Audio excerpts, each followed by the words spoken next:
పాత్రికేయ మిత్రులందరికీ నమస్కారం. గౌరవ ముఖ్యమంత్రి గారు, ఉప ముఖ్యమంత్రి గారు, సహచర గౌరవ మంత్రులు, అదేవిధంగా పెద్దలు గౌరవ అడ్వైజర్స్తో పాటు ఈరోజు పత్రికల సమావేశానికి సంబంధించిన ముఖ్య ఉద్దేశం డిసెంబర్ 8, 9,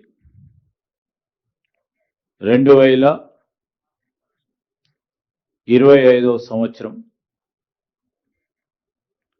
2 సంవత్సరాలు మా కాంగ్రెస్ పార్టీ ప్రభుత్వం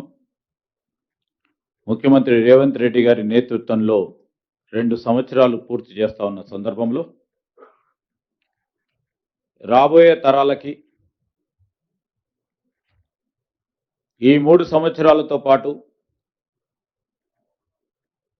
2034 వరకు ఒక ప్రధానమైన అంశంగా తెలంగాణ రైజింగ్ 2047 మన తెలంగాణ రాష్ట్రం ఏ విధంగా మన రాష్ట్రానికి సంబంధించిన సంక్షేమం అభివృద్ధి రెండింటిని కూడా 2034 2045 ఒకటేమో 1 ట్రిలియన్ ఎకానమీ 2034 వరకు 2047 వరకు 3 ట్రిలియన్ ఎకానమీ చేయాలని ఒక సంకల్పంతో రాబోయే తరాలకు సరిపడే అభివృద్ధి అంచనాలు వేసుకోవాలని ప్రపంచ స్థాయిలోనే తెలంగాణ అగ్రగామిగా ఉండాలని దానికి అనుగుణంగా కొన్ని లక్ష్యాలను మనం నిర్దేశించుకొని ముందుకు నడవాలనే సారాంశం తెలంగాణ రైజింగ్ 2047 సంబంధించి డిసెంబర్ 8, 9 తారీఖు నాడు జరగబోయే ఈ తెలంగాణ రైజింగ్ గ్లోబల్ సమిట్కి సంబంధించి మరి దాదాపు కొద్ది నెలల క్రితం నుంచి మొదలైన కసరత్తు భావి తరాలకు సంబంధించిన ఒక ప్రధానమైన విజన్ డాక్యుమెంట్ని ఆవిష్కరణ చేయాలని దాంట్లో భాగస్వామ్యం చేయాలని ప్రజలందరి దగ్గర నుంచి కూడా మరి అభిప్రాయాలను తీసుకుంటూ సంబంధిత డిపార్ట్మెంట్లకు సంబంధించి వివిధ డిపార్ట్మెంట్లకు సంబంధించిన కసరత్తును మొదలుపెట్టుకొని ఈరోజు మరి అన్ని విధాలుగా ఈ డాక్యుమెంట్ ప్రాక్టికల్గా ఆలోచన చేసి ఇంప్లిమెంటల్గా ఉండాలని ముఖ్యమంత్రి గారి ఆలోచన మేరకు ఇప్పటికే మాది ప్రజాప్రభుత్వం ప్రజలకు సంబంధించిన అభిప్రాయాలను తీసుకోవటమే మా ముఖ్య ఉద్దేశంగా ఇప్పటి వరకు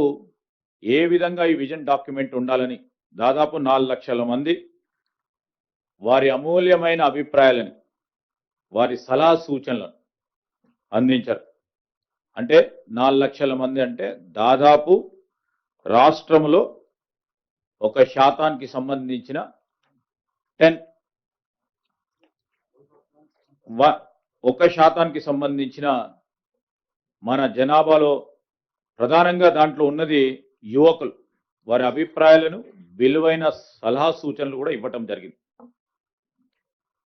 దాంట్లో ఇచ్చిన అభిప్రాయాలకు సంబంధించి వివిధ స్టేక్ హోల్డర్స్ వారి అభిప్రాయాలను తెలియజేయటం జరిగింది. వీరందరూ కూడా కేవలం వీక్షకులుగా కాకుండా వీరందరూ కూడా పాత్రధారులు చేయాలని మా అభిప్రాయం. అన్ని శాఖలకు సంబంధించి అన్ని అధికారులకు సంబంధించి మేధావులను అన్ని రంగాలకు సంబంధించిన నిపుణులను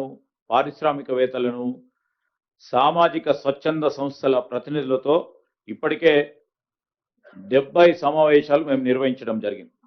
దీంట్లో ఐఎస్బి నీతి ఆయోగ్ సంబంధించి మరి వారి డాక్యుమెంటరీ తయారీలో వారి సలహా సూచనలు తీసుకుంటూ ఒక ప్రొఫెషనల్గా ఈ కార్యాచరణ తీసుకుపోవాలని ఆలోచన చేస్తూ ఉన్నాం. ఈరోజు మనము ముఖ్యమంత్రి గారి ఆలోచన కానీ మా ప్రభుత్వ ఆలోచన కానీ ఒకరికో ఇద్దరికో సంబంధించిన భవిష్యత్తు కాదు. 4 కోట్ల మందికి సంబంధించిన భవిష్యత్తు మన ప్రగతి మన రాష్ట్ర వృద్ధి అన్ని రంగాల్లో మనం దాన్ని ఉద్దేశించి ముందుకు పోవాలని ఇటు విద్యార్థులు, ఉపాధ్యాయులు, రైతులు, యువత, మహిళలు, కార్మికులు, వ్యాపారవేత్తలు అందరితో కూడా సంప్రదింపులు చేసి విజన్ డాక్యుమెంట్ తీసుకోవాలనే ఒక ఆలోచన.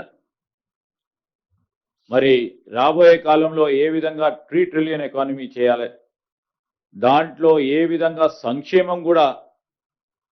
ఒక ప్రధానమైన అంశంగా పూర్తి స్థాయిలో అన్ని రంగాల్లో అభివృద్ధి చేయాలనే ఒక అంశంగా ముందుకు తీసుకెళ్తా ఉన్న ఈ కార్యక్రమం భాగంలో మరి ఇప్పుడే గౌరవ ముఖ్యమంత్రి గారు దీనికి సంబంధించిన సమీక్ష చేయటం జరిగింది. ఆ సమీక్షకు సంబంధించి మరి దాంట్లో తీసుకున్న కొన్ని నిర్ణయాలకు అనుగుణంగా కూడా రేపు రాబోయే కాలంలో అనేక మంది పెద్దలు మన రాష్ట్రానికి రాబోతా ఉన్నారు. చాలా మంది పెట్టుబడులు పెడతామని, దానితో పాటు వారికి సంబంధించిన సలహా సూచనలతో పాటు దీంట్లో విజన్ డాక్యుమెంట్ రిలీజ్ చేసే 8వ 9వ తారీఖు నాడు 2 సంవత్సరాలు దిగ్విజయంగా పూర్తి చేసుకొని ప్రజలకు ఇచ్చిన హామీలను నిలబెడుతూ ముందుకు నడుస్తా ఉన్న తరుణంలో వారందరూ కూడా పాల్గొంటా ఉన్న సందర్భంలో మరి ముందుకెళ్తా ఉన్నాం. దాన్ని ఉద్దేశించే మరి పాత్రికేయ మిత్రులతో కూడా పాలు పంచుకోవాలని మరి ముఖ్యమంత్రి గారు, ఉప ముఖ్యమంత్రి గారు మేమందరం కూడా రావటం జరిగింది.